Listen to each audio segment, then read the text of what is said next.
আসসালামু আলাইকুম। তো দেখুন পানিতে রাসেল ভাইপার দেখুন।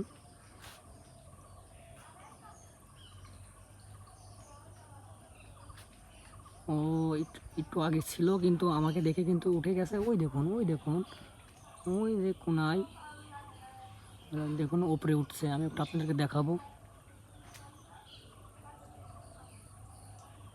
ওই যে জুম করে একটু দেখাই। ওই যে দেখুন পাশে যাইতে আমার ভয় লাগতেছে, কারণ খুবই ডেঞ্জারাস একটি সাপ।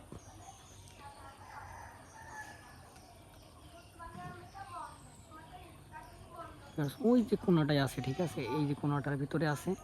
তো দেখা যাক ওঠে কিনা।